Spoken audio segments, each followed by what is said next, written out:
นะโมตัสสะภะคะวะโตอะระหะโตสัมมาสัมพุทธัสสะนะโมตัสสะภะคะวะโตอะระหะโตสัมมา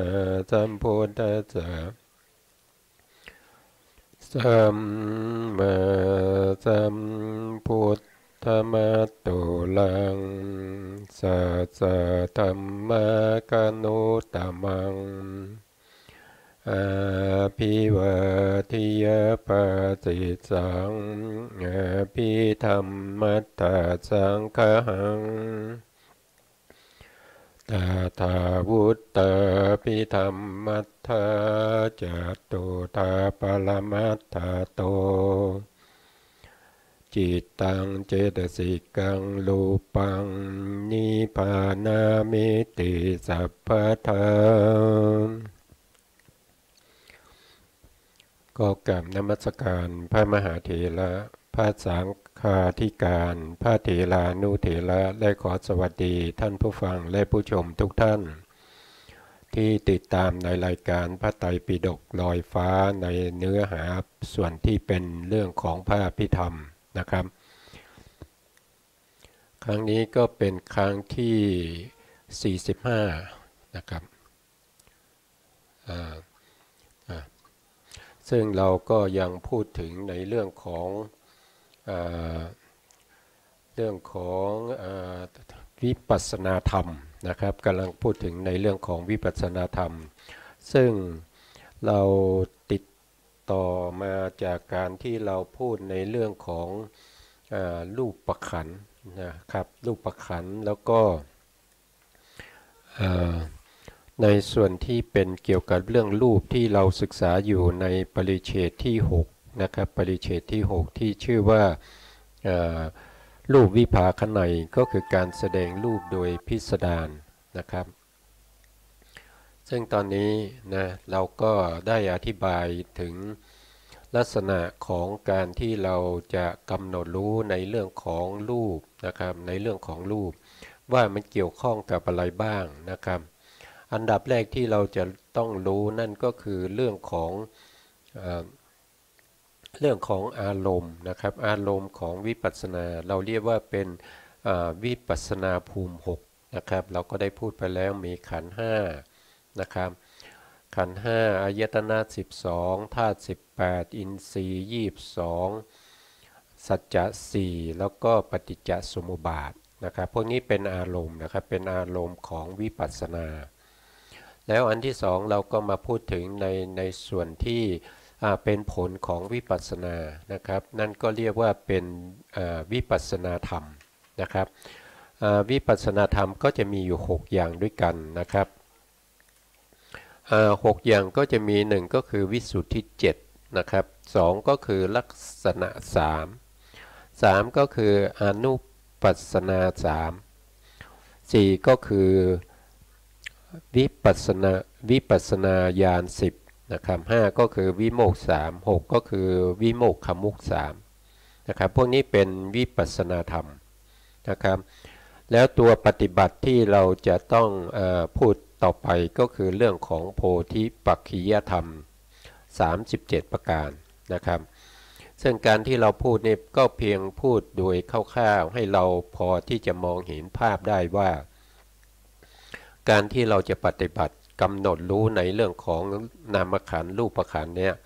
เราต้องรู้อะไรบ้างนะครับเรารู้อะไรบ้างและอะไรมันอยู่ตรงไหนส่วนไหนนะครับส่วนไหนเวลาเรากำหนดรู้ในเรื่องของนามรูปอยู่นะครับแล้วถ้าเกิดว่าวิปัสสนาญาณมันเกิดขึ้นเนี่ยมันเกิดแล้วมันมีลักษณะอย่างไรแล้วก็มันชื่อว่าอะไรนะครับแล้วก็การปฏิบัติในวิปัสสนาเนี่ยนะครับก็จะเริ่มต้นตรงไหนอย่างไรนะครับอันนี้ก็เป็นส่วนที่เกี่ยวข้องกันในเรื่องของรูปอยู่เหมือนกันนะครับเพราะว่าเราก็ศึกษาในรูปที่รูปมีอยู่28นะครับที่เราใช้กำหนดได้ชัดๆก็จะเรียกว่าเป็นนิพพานรูป18ในนิพพานรูป18ถ้าจะชัดเจนลงไปอีกหน่อยก็คือปัสสาทรูป5นะครับปัสสาทรูป5 ในภาษาทรูปห้าเนี่ยนะครับในภาษาทรูปห้าที่ที่ที่เรากำลังศึกษาอยู่นะครับก็คือตรงนี้นะครับภาษาทรูปห้านะครับเป็นอารมณ์ที่หยาบนะครับแล้วก็รู้ได้ง่ายนะครับภาษาทรูปห้ากับวิสยารูปเจ็ดนะครับที่เขาเป็นคู่กันนะครับเป็นคู่กันแล้วในภาษาทรูปห้าและวิสยารูปเจ็ดตัวที่หยาบที่สุดนะครับที่รู้ง่ายที่สุดก็คือตัวนี้นะครับก็คือโพธพารมณ์นั่นเองนะครับตัวที่จะกระทบกับเขาก็คือกายประสาทนะครับนะก็จะกระทบกันอย่างนี้นะครับซึ่งเราก็ได้พูดไปบ้างนะครับทีนี้เราก็มาดูต่อจากครั้งที่แล้วนะครับครั้งที่แล้วเราได้พูดถึงเรื่องของวิสุทธิเจ็ดนะครับก็ไม่เจาะจงลงไปลึกเท่าไหร่นะครับเพียงแต่ให้รู้เท่านั้นเองว่านะครับวิปัสสนาธรรมเนี่ยเป็นผลของการปฏิบัตินะครับอย่างเช่นศีลวิสุทธินะครับก็คือความบริสุทธิ์แห่งศีลนะครับความบริสุทธิ์แห่งศีลเนี่ยจะเกิดขึ้นเมื่อไหร่ก็เกิดขึ้นหลังจากที่เราได้อาราธนาศีลนะครับเราได้รักษาศีลนะครับเราได้ระลึกถึงศีลนะครับถ้าเรายังไม่ได้ปฏิบัติเลยหรือว่าในขณะนั้นเรากำลังปฏิบัติอยู่ความบริสุทธิ์ของศีลตอนนั้นก็ยังไม่เรียกว่าเป็นความบริสุทธิ์นะครับเราต้องปฏิบัติไปจนถึงว่าเราสามารถที่จะรักษาศีลนะครับให้บริสุทธิ์ผุดผ่องนะครับก็จนในที่สุดเนี่ยศีลนั้นเป็นบาตรนะครับเป็นบาตรเขาเรียกว่าเป็นอาทิศีลนะครับเป็นบาตรที่จะไปเจริญในเรื่องของวิปัสสนาได้นะครับอันนั้นเราจะเรียกว่าความบริสุทธิ์แห่งศีลก็จะอยู่ตรงนั้นนะครับไม่ใช่อยู่ๆเราไปอาราธนาศีลแล้วก็ถือว่าศีลบริสุทธิ์ไม่ใช่นะครับคือเรามีศีลละตอนที่เราอาราธนาศีลนะที่เราตั้งใจว่าเราจะละเว้นจากการฆ่าสัตว์เบียดเบียนสัตว์นะครับเว้นจากการลักทรัพย์อย่างเงี้ยนะครับในขณะนั้นก็ถือว่าเรามีศีลนะครับแต่ศีลนั้นยังไม่เข้าถึงความเป็นความบริสุทธิ์นะครับหรือว่ายังไม่เข้าถึงอาทิศีลนะครับที่จะเป็นบาตรเป็นพื้นฐานแห่งการเจริญวิปัสสนาเพื่อให้เข้าสู่ความเป็นอริยบุคคลนะครับอันนั้นก็ถือว่ามีศีลนะครับเมื่อเรารักษาศีลไปเรื่อยๆจนในที่สุดศีลมีกำลังนะครับเราคิดถึงเมื่อไหร่เราก็จะเกิดปีติเกิดความเอิบอิ่มนะครับอย่างเช่นนะครับเราเห็นบางคนเนี่ยเขารักษาศีลใช่ไหมเขาเว้นจากการฆ่าสัตว์อะไรพวกนี้เราก็น้อมมาในตัวเราได้ว่าเราก็บริสุทธิ์เหมือนกันนะครับเราก็มีศีลบริสุทธิ์เหมือนกันเขามีศีลบริสุทธิ์เราก็บริสุทธิ์เหมือนกันเขาเว้นจากการฆ่าสัตว์ได้เราก็สามารถที่จะเว้นได้นะครับไม่ว่าใครก็ตามนะครับที่เราเห็นว่าเขามีความเมตตาต่อสัตว์ทั้งหลายไม่เบียดเบียนสัตว์นะเราก็ลึกถึงศีลเราได้ว่าโอ้เราก็บริสุทธิ์เหมือนกันเราก็มีเมตตาต่อสัตว์เราก็ไม่เบียดเบียนสัตว์อย่างนี้นะครับนะอย่างนี้ไปเรื่อยๆนี่จนในที่สุดศีลนั้นก็จะเป็นบาตรให้เราในการที่จะเจริญในเรื่องของวิปัสสนานะครับวิปัสสนาที่เราเจริญเนี่ยเราก็เจริญใน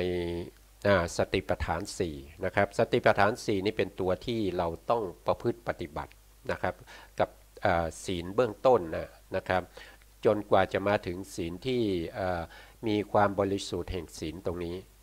นะครับนะครับมีความบริสุทธิ์แห่งศีลตรงนี้นะครับตรงนี้นะครับนะอย่างนี้เป็นต้นนะครับแล้วความบริสุทธิ์แห่งศีลนี้เราเอาไปทำอะไรนะครับเราก็ไปเจริญในเรื่องของวิปัสสนาหรือว่าเอาไปเจริญในเรื่องของสมาธิก่อนนะครับบางคนนี้เขาเจริญสมาธิก่อนเพื่อให้จิตใจนี้เกิดความสงบนะครับก็จะเรียกว่าเป็นจิตตวิสุทธินะครับจิตตวิสุทธิก็คือเรื่องของการเจริญสมถะหรือสมาธินะครับ เพื่อให้เข้าถึงความบริสุทธิ์แห่งจิตนะครับความบริสุทธิ์แห่งจิตก็คืออะไรก็คือการที่เราสามารถเข้าถึงอุปจารสมาธิได้นะครับหรือว่าเข้าถึงอัปปนาสมาธิได้นะครับถ้าเข้าถึงอัปปนาสมาธิแล้วการที่จะเจริญวิปัสสนาเนี่ยถ้าเราอยู่ในอัปปนาสมาธิหรือว่าอยู่ในฌานนะครับไม่ว่าจะฌานไหนก็ตามนะครับเราต้องออกจากฌานก่อนนะครับเราต้องออกจากฌานก่อนนะถอยออกมานะครับมาที่ตรงที่เป็นสมาธิที่เราเรียกว่าอุปจารสมาธิก่อนแล้วก็ใช้อุปจารสมาธิในการระลึกนะครับในการที่จะพิจารณาสภาวะธรรมทั้งหลายที่ปรากฏอยู่เฉพาะหน้าเรานะครับปรากฏอยู่เฉพาะหน้าเรานะครับซึ่งก็จะเรียกว่าเป็นจิตตวิสุทธินะครับเป็นจิตตวิสุทธิก็คือสมาธินั่นเองสมาธิที่เข้าถึงความเป็นอุปจารสมาธินะครับหรือว่าเป็นอัปปนานะครับแต่อัปปนานี่เราไม่ได้ใช้ในการเจริญวิปัสสนานะครับเราเข้าไปแล้วก็ต้องถอยออกนะครับอัปปนาจะมีกำลังมากเวลาเราถอยออกมาแล้วสมาธิเราก็จะเป็นอุปจารสมาธิในการที่จะพิจารณานามนะครับแล้วก็พิจารณารูปก็จะปรากฏได้ชัดเจนนะครับรู้ได้ง่ายนะครับนะอันนี้ก็เป็นสมาธินะครับในขณะที่เราพิจารณาในนามนะครับในนามเช่นเวทนานะครับเวทนาที่เราเรียกว่าเป็นเวทนานุปัสสนาสติปัฏฐานนะครับเราก็เจริญเรื่องของเวทนานะครับในขณะที่เราถอยออกมาจากสมาธิเนี่ยนะครับถ้าไม่ใช่ฌานห้าเนี่ยนะครับก็จะ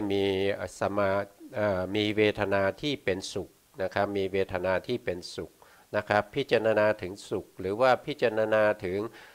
ปีติก็ได้นะครับที่เป็นองค์ฌานที่อยู่ในองค์ฌานแต่เราถอยออกมาเป็นจากฌานนั้นนะครับมาอยู่ที่อุปจารสมาธิแล้วก็พิจารณาถึงเวทนาที่มีความสุขนั้นนะครับเมื่อเราพิจารณาอย่างนี้นะครับจนสามารถเกิดความชำนาญในการพิจารณานะครับสามารถระลึกถึงองค์ฌานได้นะครับองค์ฌานที่เป็นสุขนะครับหรือว่าองค์ฌานที่เป็นปิติก็ตามนะครับหรือว่าองค์ฌานที่เป็นถ้าเป็นปฐมฌานก็มีวิตกวิจารใช่ไหมครับปิติสุขเอกคตาอย่างใดอย่างหนึ่งที่เราพิจารณานะครับเมื่อมีความชำนาญในการพิจารณาแล้วเนี่ยนะครับเขาก็จะสามารถที่จะตามนะครับตามไปดูว่าเหตุขององค์ฌานทั้งหลายนะครับอย่างเช่นปีติหรือว่าเป็นสุขเนี่ยนะครับมาจากไหนอย่างไรนะครับก็จะตามไปดูนะครับเมื่อตามไปดูก็จะเห็นว่านะครับสิ่งพวกนี้นะครับเขาเกิดขึ้นมาเนี่ยเขาเกิดที่ไหนนะครับเขาเกิดที่เรียกว่าเป็นปฐมฌานปฐมฌานจิตนะครับปฐมฌานจิตเกิดจากอะไรปฐมฌานจิตก็เกิดจากหาทายวัตถุนะครับหาทายวัตถุเนี่ยเป็นที่เกิดของจิตและเจตสิกทั้งหลายนะครับเมื่อเราตามไปเห็นนะครับว่าหาทายวัตถุเนี่ยเป็นที่เกิดของตัวจิตและเจตสิกนะครับตัวหาทายวัตถุนี่เป็นรูปนะครับเป็นรูปนั่นก็แสดงว่าเราเห็นนามก่อนแล้วก็ไปเห็นรูปนะครับเข้าไปเห็นรูปนะครับในลักษณะอย่างนี้นะครับนั่นแสดงว่าเราเห็นนามกับรูปแล้วนะครับแล้วนามกับรูปนั้นมันก็แยกจากกันด้วยนะครับมันแยกจากกันนะครับมันถึงแม้ว่านามอาศัยรูปนั้นเกิดแต่นามกับรูปนั้นเขาจะไม่ประกอบกันนะเขาจะไม่ประกอบกันเขาจะแยกจากกันนะครับเขาแยกจากกันอยู่นะครับเขาไม่ได้ประกอบกันเรียกว่าเป็นวิปยุตนะเป็นวิปยุตถึงแม้เกิดด้วยกันนะครับถึงแม้ต้องอาศัยหาทายวัตถุเกิดแต่เขาก็ไม่ได้แนบสนิทอยู่ในหาทายวัตถุนะครับอย่างเช่นว่าถ้าเราพิจารณาในเรื่องของสุขนะครับสุขนี้ก็คือเป็นเวทนาที่เกิดขึ้นเขาเกิดในจิตนะครับแต่เราสามารถรู้ได้ถึงความสุขนะครับแต่เราจะแยกจิตกับเวทนานี่ แยกขาดจากกันไม่ได้นะครับแยกขาดจากกันไม่ได้เขาเป็นสัมปยุตนะครับเขาเป็นสัมปยุตเขา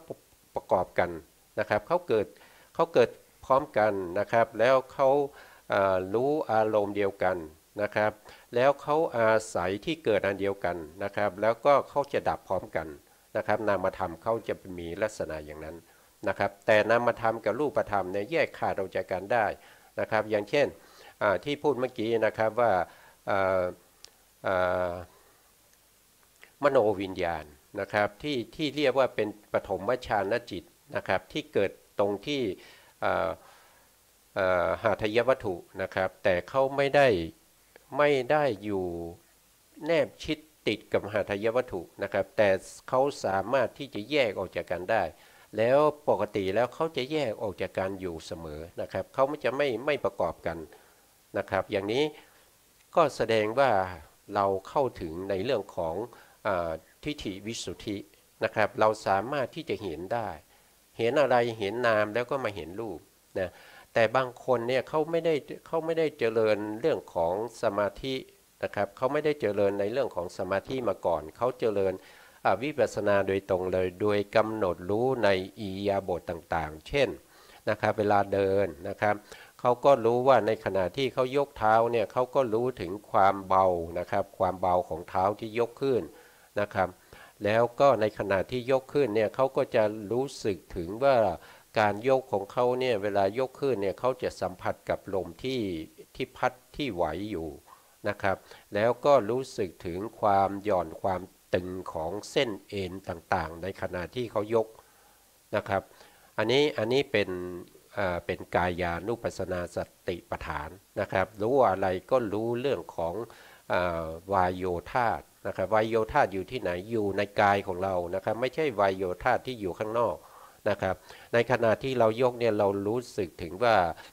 ความหย่อนใช่ไหมครับหย่อนถ้ามันตึงเนี่ยมันยกไม่ขึ้นนะถ้ามันหย่อนเนี่ยมันจะยกขึ้นอันนั้นคือวายโยธาตุนะในลักษณะอย่างนี้ก็แสดงว่าเรารู้ในเรื่องของรูปนะครับนะเวลาที่เราแย่งไปนะครับก็จะรู้สึกถึงความความหย่อนความตึงที่ส่งเท้าไปนะครับหรือว่ารู้สึกถึงลมที่มากระทบกับเท้าของเราในขณะที่เราย่างเท้าไปนะครับ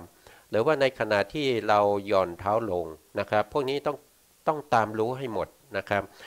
เราก็จะรู้สึกถึงหย่อนตึงแล้วก็ความหนักที่วางเท้าลงนะครับเมื่อวางเท้าลงเนี่ยเราจะรู้สึกถึงว่าเมื่อเท้านี้แตะกับพื้นเราก็จะรู้สึกถึงความเย็นความร้อนนะครับหรือว่ารู้สึกถึงความแข็งความอ่อนนะครับที่เท้าไปกระทบกับพื้นนะครับพวกนี้เป็นอะไรก็คือเ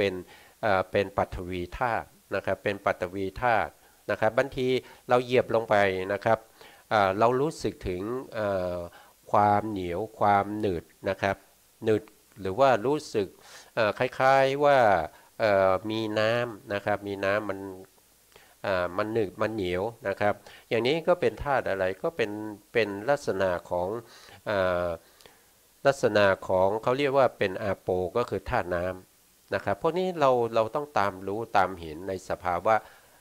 ทั้งธรรมทั้งหลายพวกนี้นะครับอันนี้คือเขาเจริญในเรื่องของ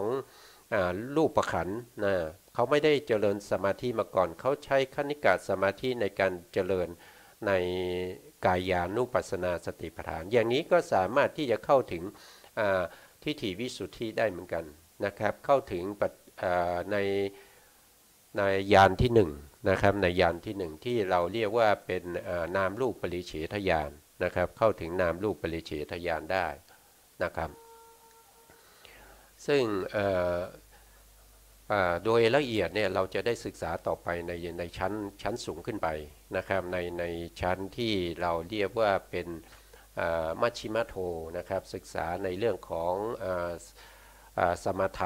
กรรมฐานและวิปัสสนากรรมฐานนะครับก็จะเป็นลักษณะนั้นนะครับอันนี้เราก็พูดเพียงแต่คร่าวๆให้เรารู้ว่าแนวทางจะเป็นอย่างนี้นะครับหลังจากที่เราสามารถที่เข้าถึงนามรูปปริเฉทญาณก็คือการแยกรูปแยกนามออกจากกันได้นะครับเห็น เห็นปัจจัยของรูปนามนะครับเห็นปัจจัยของรูปนามแล้วเนี่ยเราก็สามารถที่จะเข้าถึงเขาเรียกว่าเป็นกังขาวิตรณวิสุทธิต่อไปนะครับในกังขาวิตรณวิสุทธินะครับก็คือนี่นะครับกังขาวิตรณวิสุทธิก็คือความบริสุทธิ์ของญาณที่ข้ามพ้นจากความสงสัยนะครับข้ามพ้นจากความสงสัยนะครับเขาข้ามพ้นจากความสงสัยได้เนี่ยก็เพราะว่าอะไรก็เพราะว่าเข้าไปเห็นเหตุและปัจจัยใช่ไหมครับเห็นเหตุและเห็นปัจจัยที่เกิดขึ้นของนามและรูปนะครับแล้วก็ความดับความเกิดขึ้นของนามและรูปก่อนนะครับเห็นเหตุเป็นปัจจัยในส่วนนั้นนะครับก็ทำให้เขาเนี่ยพ้นจากความข้ามพ้นจากความสงสัยได้นะครับสงสัยว่ารูปนี้มาอย่างไรนามนี้มาอย่างไรมันเป็นอย่างไรนะครับเพราะฉะนั้นเขาเข้าไปเห็นแล้วนะครับเพราะฉะนั้นเขาก็จะข้ามจากความสงสัยพ้นจากความสงสัยในเรื่องของนามรูปได้นะครับเมื่อเขาข้ามพ้นจากความสงสัยเนี่ยเขาก็ต้องเจริญไปเรื่อยๆจนกว่าเกิดความชำนาญจนสามารถที่จะระลึกได้ก็เข้าได้นะครับอยู่ในชีวิตประจำวันก็สามารถที่จะกำหนดได้นะครับกำหนดได้ไม่หลงลืมสตินะครับติดต่อเนื่องกันไปเรื่อยๆนะครับจนในที่สุดเนี่ยเขาก็จะเห็นว่านะครับนามรูปเนี่ยมันมีการเกิดขึ้นตั้งอยู่แล้วก็ดับไปนะครับในส่วนนี้ก็จะเข้าถึงในเรื่องของสัมมาสนญาณนะครับสัมมาสนญาณนะครับสัมมาสนญาณก็จะเป็นญาณที่5ที่เราเป็นวิสุทธินะครับที่5ที่เราเรียกว่ามัคคญาณทัศนวิสุทธินะครับก็คือความบริสุทธิ์ในการเห็นแจ้งของญาณว่าเป็นมัคคะปฏิปทาหรือว่าไม่ใช่มัคคะปฏิปทานะครับเขาก็มาถึงตรงนี้ได้นะครับซึ่งในมัคคะญาณทัศนวิสุทธิเนี่ยนะครับก็จะเป็นถ้าเราจำแนกโดยความเป็นวิปัสสนาญาณแล้วเขาจะมีอยู่มีทั้งที่เป็นสัมมาสนญาณอยู่ในนี้ด้วยนะครับสัมมาสนญาณเนี่ยอยู่ในนี้ด้วยแล้วก็อุทยพยญาณที่เป็นในส่วนที่เป็นตาลุณะอุทยพยญาณก็จะอยู่ในนี้นะครับพอมาถึงญาณนี้เนี่ยก็ต้องระวังในเรื่องของวิปัสสนูปกิเลสจะเกิดขึ้นนะครับในวิสุทธิที่5นะครับที่เป็นมัคคายาณทัศนวิสุทธินะครับแต่ถ้าเราข้ามพ้นไปได้นะถ้าเราข้ามพ้นไปได้เนี่ยก็จะเป็นภารวะอุทยพยญาณนะครับเป็นอุทยพยญาณที่มีกำลังเนี่ยเราข้ามไปสู่ตรงนั้นได้ข้ามจากวิปัสสนูปกิเลสมาได้นะครับแล้วก็จะเข้าไปสู่ในเรื่องของพังคญาณนะครับพังคญาณพยญาณนะครับอาทีนวญาณนิพพิทายานตอนนี้เราก็จะมุ่งหน้าสู่อนุโลมญาณนะครับพอถึงอนุโลมญาณเนี่ยเราจะไม่ย้อนกลับแล้วนะครับซึ่งอนุโลมญาณเนี่ยเป็นญาณที่อนุโลมนะครับตามญาณต่างๆนะครับใครได้อนุโลมญาณแล้วจะไม่ถอยกลับมาเป็นปุถุชนอีกแล้วจะเข้าสู่ความเป็นพระอริยะเลยนะครับซึ่งก็จะอยู่ในส่วนที่เป็นญาณที่6นะครับจะอยู่ในญาณที่6นะครับในญาณที่6เนี่ยนะครับก็จะเข้าถึงในส่วนที่สูงสุดก็เป็นอนุโลมญาณนะครับอนุโลมญาณนะครับเมื่อถึงตรงนี้แล้วเนี่ยจิตเขาก็จะมุ่งหน้าสู่โคตภูญาณนะครับโคตภูญาณแล้วก็ไปมัคคญาณก็จะเป็นญาณทัศนะนะครับวิสุทธินะครับญาณทัศนวิสุทธินะครับเข้าถึงมัคคญาณนะครับ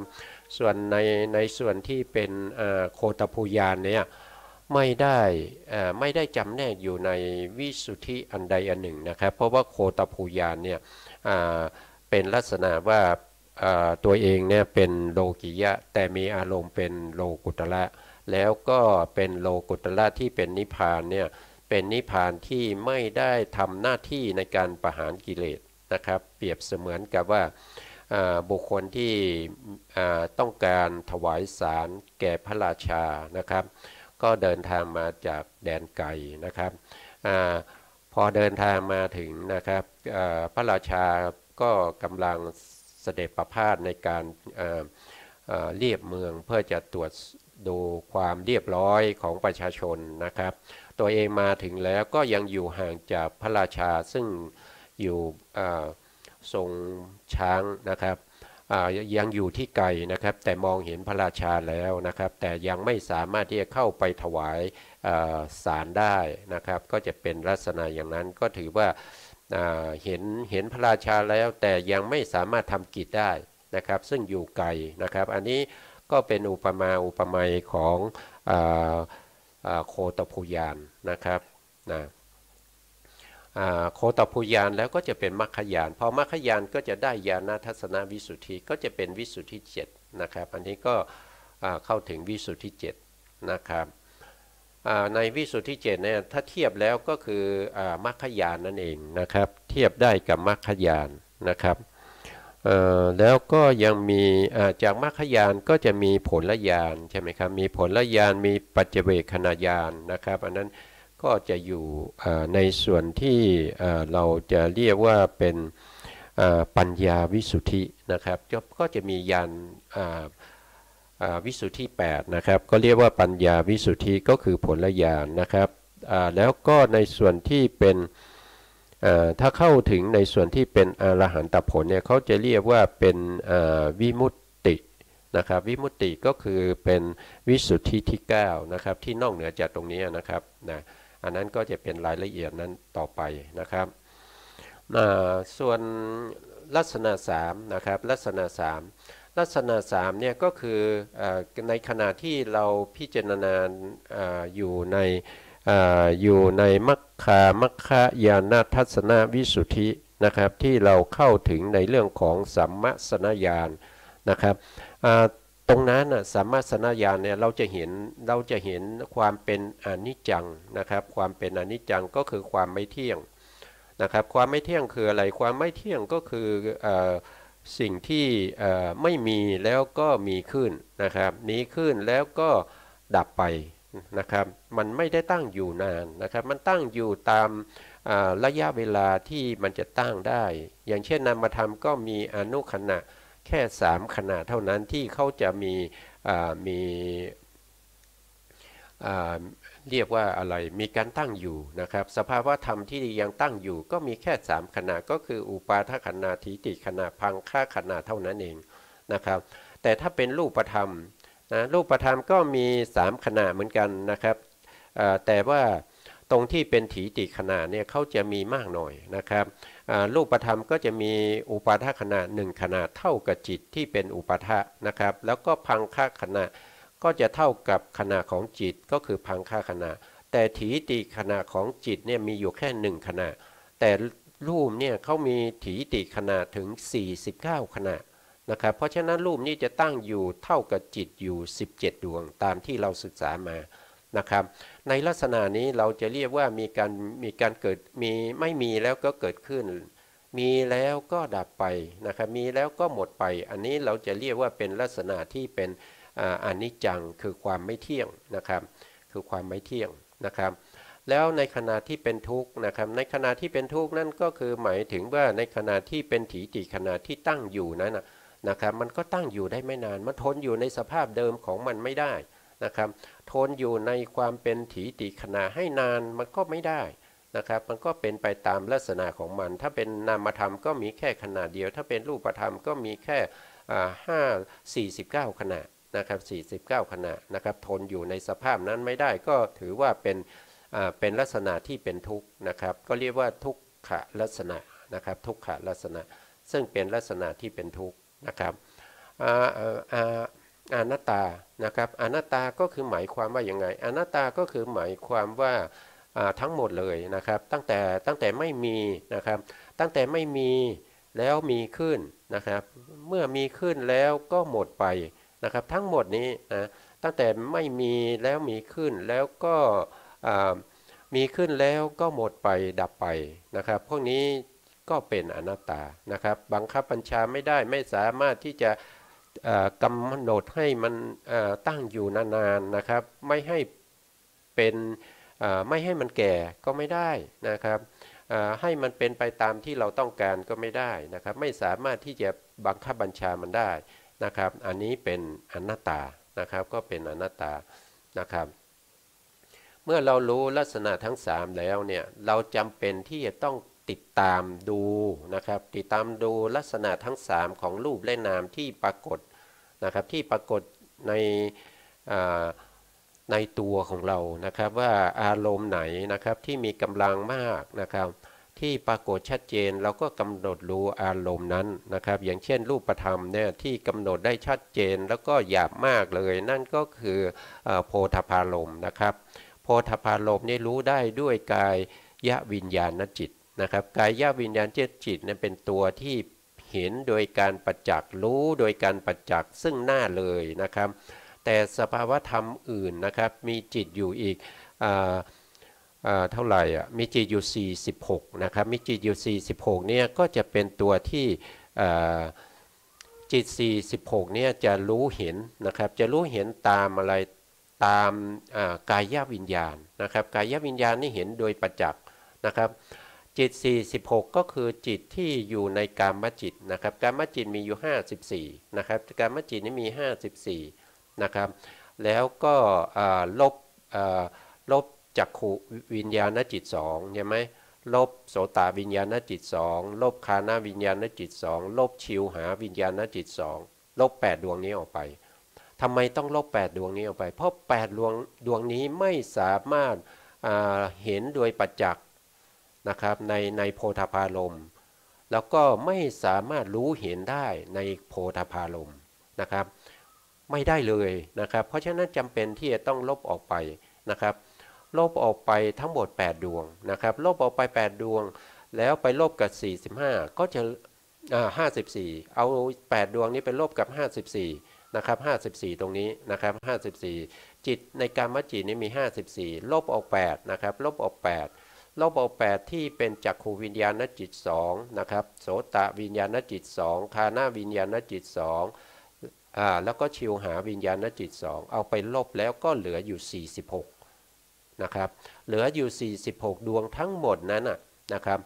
ในเฉพาะในกามจิตนะครับไม่ทั้งหมดนี่คือหมายถึงในกามจิต46นะครับในกามจิต46เนี่ยสามารถที่จะรู้ในโพธพารมณ์ได้นะครับรู้โพธพารมณ์ได้นะครับโพธพารมณ์อยู่ไหนอยู่ตรงนี้นะครับโพธพารมณ์เป็นอะไรเป็นรูปนะครับตัวที่รู้คืออะไรก็คือตัวจิตนะครับตัวจิตที่รู้โดยการปัจจักก็คือกายวิญญาณจิต2ดวงนี้นะครับกายวิญญาณจิต2ดวงนะครับส่วนดวงอื่นๆนะครับยกเว้นจักขูวิญญาณ2นะครับยกเว้นโสตวิญญาณจิต2คานาวิญญาณจิต2ชิวหาวิญญาณจิต2จิตพวกที่เป็นกามจิต46เนี่ยนะครับแล้วก็ยกเว้นอีก2ดวงก็เหลือแค่44ใช่ไหมครับยกเว้นกายวิญญาณจิต2ดวงนะครับจิตพวกนี้จะรู้โพธพารมณ์ด้วยการรู้เห็นนะครับรู้เห็นคือไม่ได้ประจักษ์ซึ่งหน้านะครับแต่รู้นะครับรู้จากไหนก็คือรู้จากกายวิญญาณจิตกายวิญญาณจิตเนี่ยเป็นตัวรู้โดยการประจักษ์นะครับประจักษ์ซึ่งหน้าเลยนะครับอันนี้ก็จะเป็นในลักษณะของการรู้อารมณ์ของจิตนะครับรู้อะไรรู้รูปเป็นอารมณ์นะครับรู้รูปเป็นอารมณ์แล้วในการรู้อย่างนี้เนี่ยเราจะต้องตามนะครับเราจะต้องตามรู้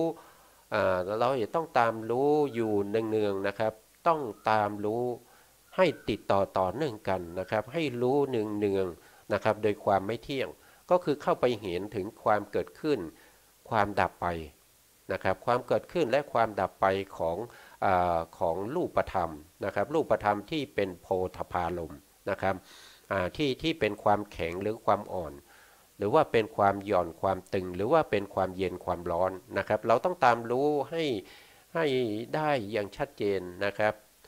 ไม่ขาดนะเขาเรียกว่าเป็นอนิจจานุปัสสนานะครับเป็นอนิจจานุปัสสนานะอนิจจานุปัสสนาก็คือตาม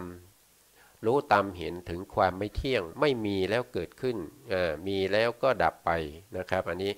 นี้ก็จะตามรู้ตามเห็นอย่างนั้นนะครับ แล้วก็ตามเห็นในเรื่องของความเป็นทุกข์นะครับทุกขานุปัสสนานะครับทุกขานุปัสสนาอันนี้เป็นอนุปัสสนา3นะครับแต่จริงๆแล้วจะมีอนุปัสสนาอยู่7นะครับเดี๋ยวเราค่อยศึกษาในชั้นมัชฌิมาโทต่อไปนะครับเอาแค่3นี่พอนะครับ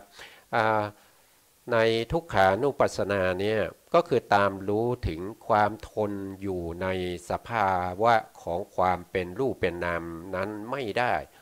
อย่างเช่นรูปก็ตั้งอยู่แค่ว่าโดยอนุขณะก็49ขณะนะครับว่าโดยจิตก็เท่ากับจิต17ดวงเท่านั้นเองนะครับเขามีอายุเท่านั้นเองเขาไม่สามารถตั้งให้เลยไปในดวงที่18ได้หรือว่าเขาไม่สามารถตั้งอยู่ให้เห็นว่าเขาเนี่ยสามารถตั้งอยู่ได้ถึง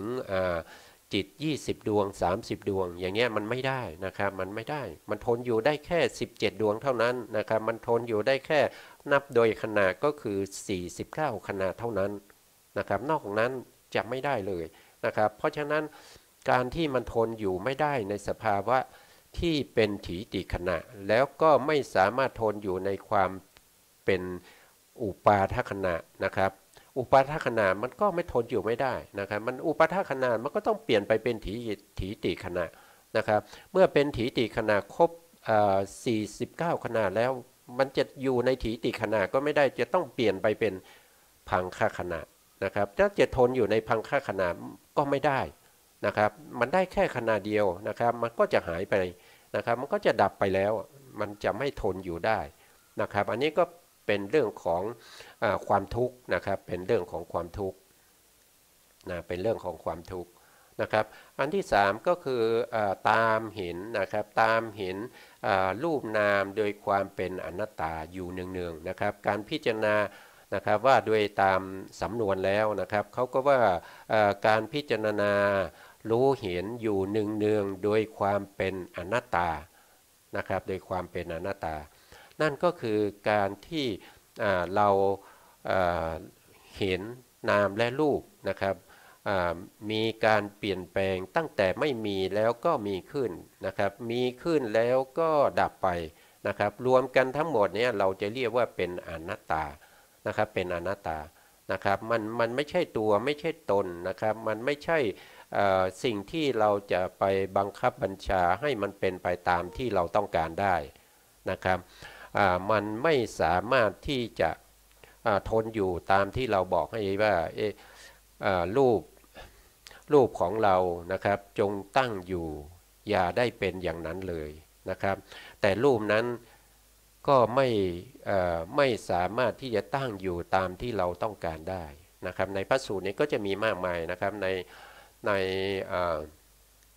ไม่ว่าจะเป็นในธรรมจักรนะครับไม่ว่าจะเป็นในอนัตตลักษณะสูตรนะครับหรือว่าจะเป็นใน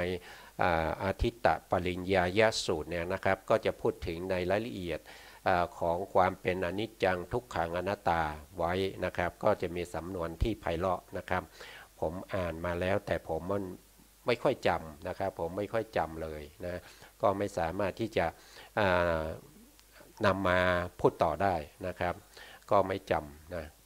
ก็จะเป็นลักษณะถ้าไปสวดนะครับถ้าไปสวดธรรมจักรนะครับหรือว่าอนัตตลักษณะนะครับหรือว่าจะเป็นอาทิตตปริญญายสูตรพวกนี้นะครับท่านก็จะได้ฟังแล้วจะเกิดความรู้สึกว่ามันเพลิดเพลินดีนะครับมันเพลิดเพลินดีมันจิตมันจะสบายนะครับจิตมันจะสบายนะก็สวดอยู่นะครับแต่ว่าก็ไม่จำนะสวดไปหลายรอบก็ไม่ค่อยจะจำนะครับนะเมื่อเราพูดถึงในเรื่องของอนุปัสสนา3นะครับต่อไปเนี่ยวิปัสสนาธรรมก็อันที่4ก็จะเป็นวิปัสสนาญาณ10นะครับวิปัสสนาญาณ10นี่ก็มาจากไหนนะครับ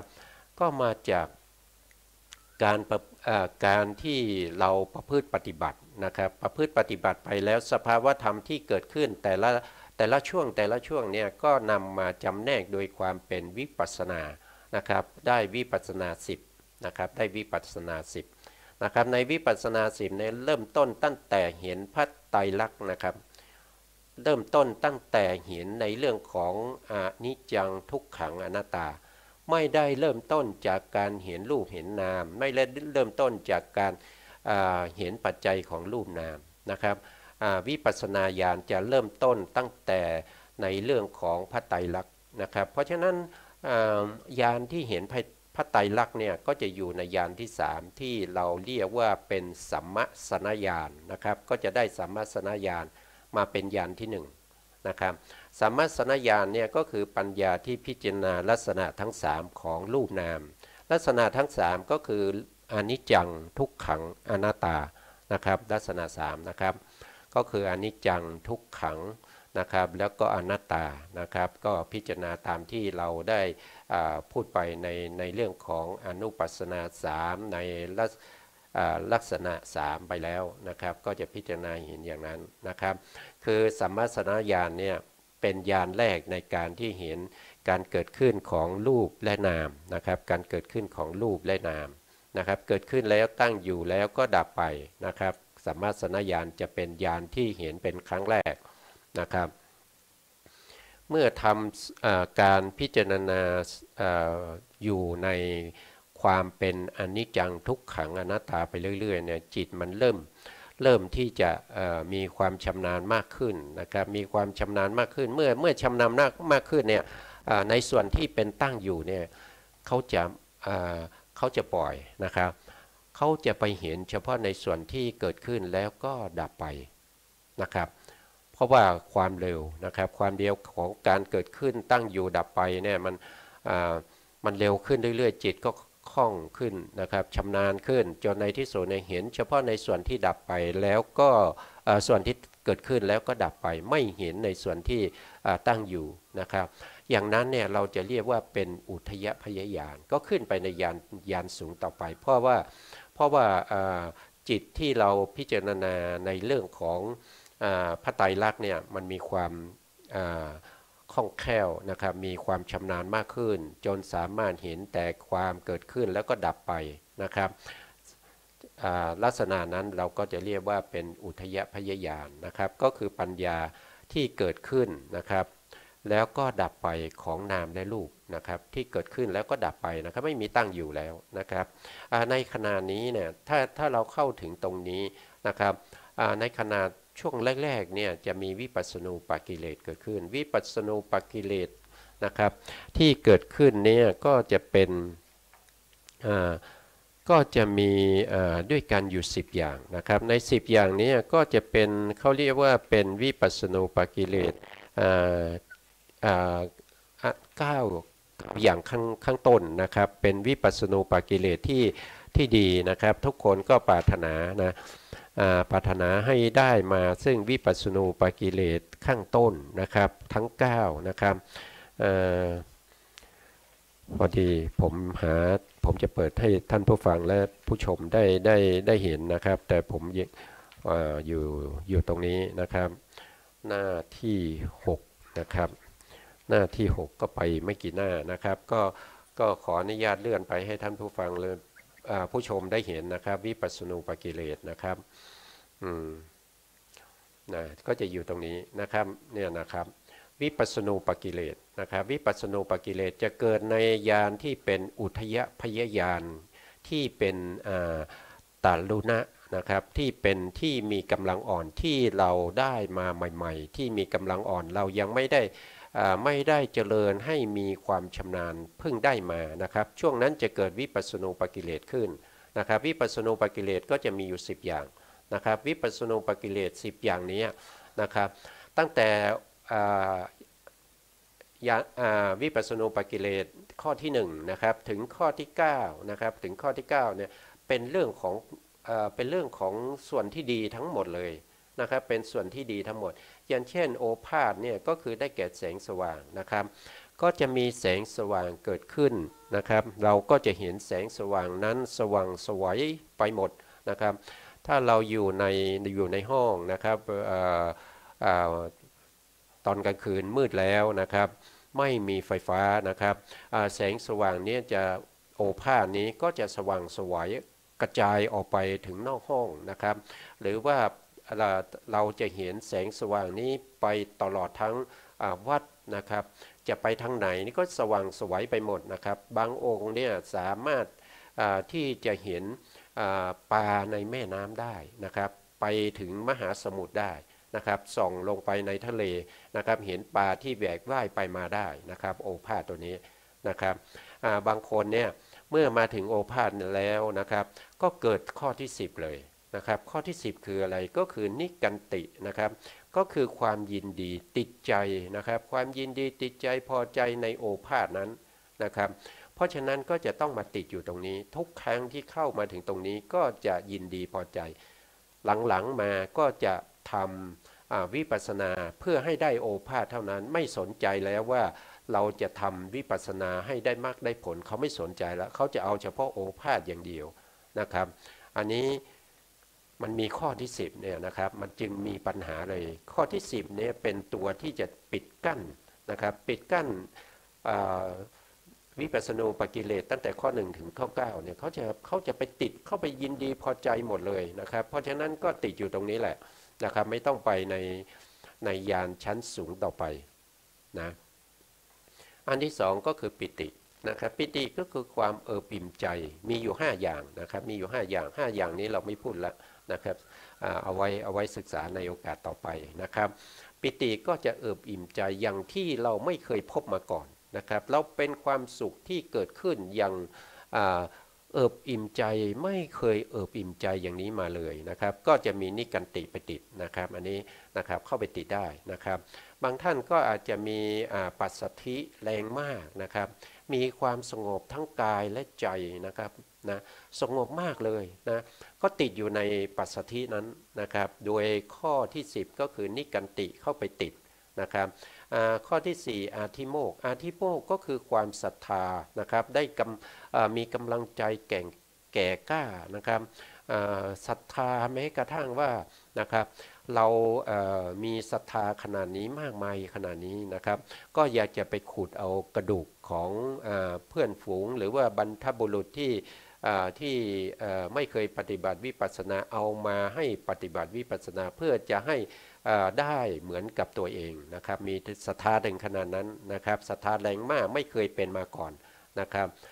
ลักษณะแบบนี้ก็จะมีนิกันติเข้าไปติดอีกนะครับโดยธรรมชาติมันจะเป็นอย่างนั้นนะครับนิกันติจะเข้าไปเกาะเข้าไปติดนะครับถ้าเราไม่รู้ไม่เท่าทันเนี่ยเราก็จะติดอยู่ตรงนี้นะครับแล้วเราก็จะยินดีอยู่ในวิปัสสนูปกิเลสนี้นะครับซึ่งจะทำให้เราเนี่ยไม่ก้าวหน้าในเรื่องของวิปัสสนานะครับปักขหะนะครับปักขหะก็คือความเพียรนะครับความเพียรมีวิริยะอย่างแรงกล้านะครับอย่างที่ไม่เคยมีมาก่อนนะครับโอ้อันนี้นี่แรงกล้ามากเลยนะครับความเพียรนี้นะครับจะทำอะไรก็ทำด้วยความกระฉับกระเฉงนะครับมีความเพียรอย่างมหาศาลนะครับอย่างไม่เคยมีมาก่อนนะครับแล้วก็สุขนะครับสุขก็คือความสบายนะครับคือสุขนี้จะสูงอยู่เท่าเทียบกับปิตินะครับสุขนี้จะอยู่ในระดับที่สูงกว่านะครับสูงกว่านะครับเป็นเวทนานะครับเป็นเวทนาที่เป็นสุขนะครับเป็นเวทนานะครับแล้วก็ต่อไปก็คือตัวญาณนะครับญาณก็คือปัญญานะครับปัญญาก็สามารถที่จะพิจารณานะครับสภาวะธรรมทั้งหลายได้อย่างปลอดโปร่งนะครับอย่างที่ไม่เคยมีมาก่อนนะครับเพราะฉะนั้นก็จะมีนิกันติมาติดเหมือนกันนะครับอุปทานนะครับอุปทานก็คือมีสติที่ตั้งมั่นนะครับตั้งมั่นนะครับตึกอะไรนะครับสภาวะธรรมทั้งหลายนะไม่ว่าจะเป็นกายานุปัสสนาสติปัฏฐานหรือว่าจะเป็นเวทนานุปัสสนาสติปัฏฐานหรือว่าจะเป็นจิตตานุปัสสนาสติปัฏฐานหรือว่าจะเป็นธรรมานุปัสสนาสติปัฏฐานตัวสตินี้ก็สามารถที่จะเกาะอยู่ในสภาวธรรมนั้นได้อย่างแน่วแน่นะครับมั่นคงนะครับสติไม่หวั่นไหวนะครับอันนี้กันติก็มาติดอีกนะครับติดอีกแล้วก็อุเบกขานะครับอุเบกขาก็คือความวางเฉยต่อในสภาวธรรมที่เป็นนามและรูปนะครับวางเฉยต่อในเรื่องของสังขารนะครับสังขารทั้งหลายนะครับ ได้อย่างชัดเจนอย่างที่ไม่เคยเป็นมาก่อนนะครับนิกันติเข้าไปติดนะครับอันนี้ก็เป็นเรื่องของวิปัสสนูปกิเลสทั้ง10นะครับที่บุคคลที่จะได้วิปัสสนูปกิเลสนี้จะต้องเป็นบุคคลที่ปฏิบัติถูกทางนะครับถ้าปฏิบัติไม่ถูกทางเนี่ยวิปัสสนูปกิเลสไม่เกิดนะครับถ้าปฏิบัติไปแล้วเนี่ยไม่เคยมีวิปัสสนูปกิเลสเกิดเลยนั่นแสดงว่าเราอาจจะปฏิบัติไม่ถูกทางนะครับปฏิบัติไม่ถูกทางหรือว่าเราอาจจะมีความเพียรน้อยนะครับหรือว่าเรากำหนดไม่ต่อเนื่องกันนะครับไม่ต่อเนื่องติดต่อกันนะครับอันนี้ก็จะต้องไปดูสาเหตุหลายอย่างอยู่นะครับต่อไปเราขอกลับไปที่เดิมนะครับในในยานที่นะครับในยานที่เมื่อกี้เราพูดถึงตรงอุทยพยญาณนะครับซึ่งเป็นอุทยพยญาณที่มีกำลังน้อยนะครับกำลังน้อยกำลังได้มานะครับเพราะฉะนั้นถ้าเรารู้ทันวิปัสสนูปกิเลสเนี่ยเราก็ต้องพยายามไม่ติดนะครับต้องพยายามไม่ติดไม่สนใจในสภาวธรรมเหล่านั้นตามรู้ตามเห็นถึงความไม่เที่ยงนะครับ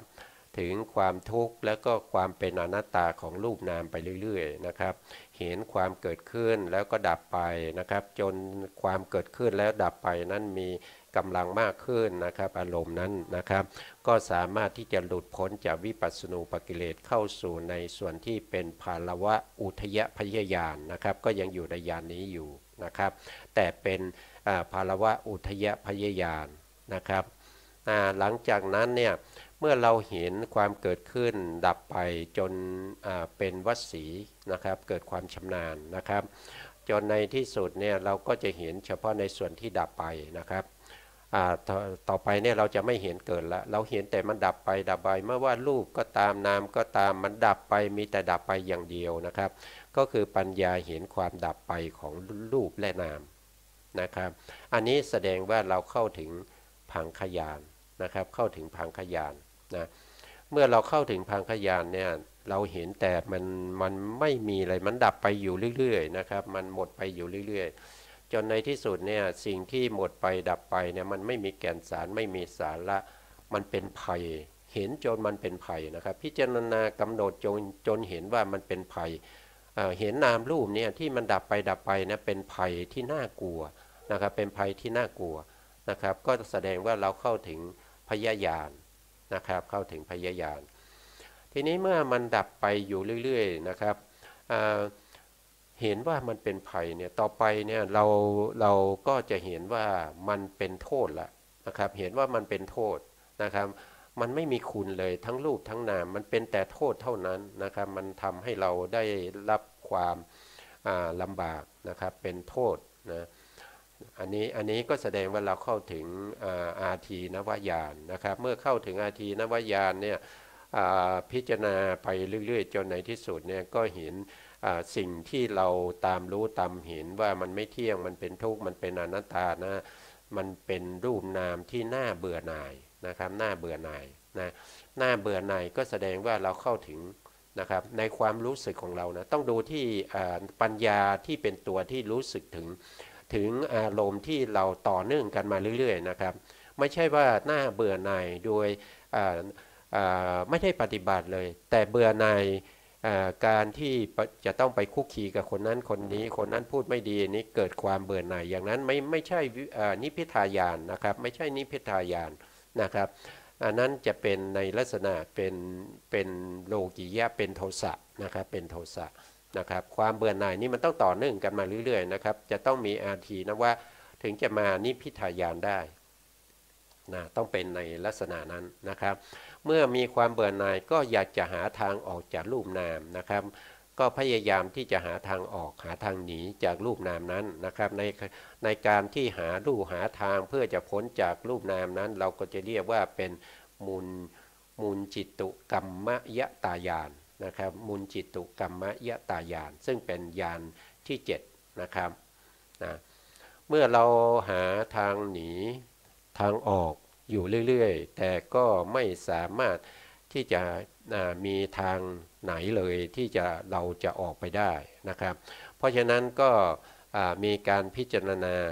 พระไตรลักษณ์ของรูปนามอย่างกว้างขวางแล้วนะครับด้วยตรงนั้นเราจะเรียกว่าเป็นปฏิสังขารญาณนะครับเป็นปฏิสังขารญาณเมื่อพิจารณาไตรลักษณ์ของรูปนามอย่างกว้างขวางแล้วนะครับก็ยังไม่มีทางที่จะออกได้นะครับเพราะฉะนั้นก็จะ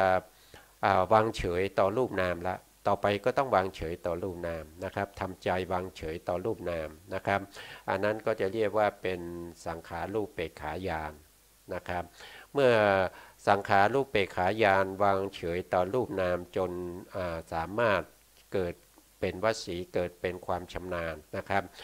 ต่อไปก็จะเข้าสู่ในส่วนที่เป็นอนุโลมญาณนะครับอนุโลมญาณเนี่ยก็คือปัญญาที่สอดคล้องกับวิปัสสนาญาณ8นะครับ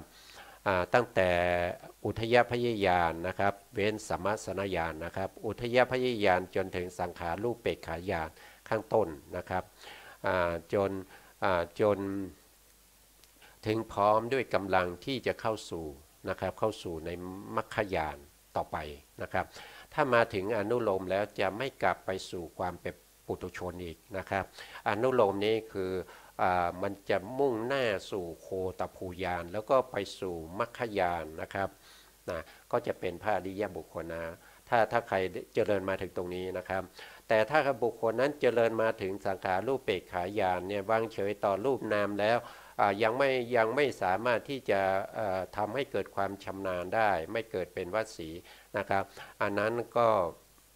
ก็ถือว่ายังกลับไปเป็นปุถุชนได้นะครับแต่ถ้ามาอนุโลมแล้วไม่สามารถกลับไปเป็นปุถุชนได้นะครับอันนี้ก็เป็นในลักษณะอย่างนี้นะครับเราก็ต้องว่ากันแค่นี้ก่อนนะครับเพราะเวลาหมดแล้วนะครับก็สุดท้ายนี้นะครับก็ขอกราบขอบพระคุณพระครูสมุทรวิสุวัฒน์โบรากิจโจผู้อำนวยการสถานีวิทยุขึ้นเพื่อการศึกษาพระพุทธศาสนาและวัฒนธรรม FM 104.5 F เมกะเฮิรตซ์วัดไฝหินนะครับแล้วก็ขอบคุณท่านผู้ฟังและผู้ชมทุกท่านนะครับที่เข้ามาติดตามในรายการนี้ครับสุดท้ายนี้ก็ต้องลาไปก่อนครับสวัสดีครับ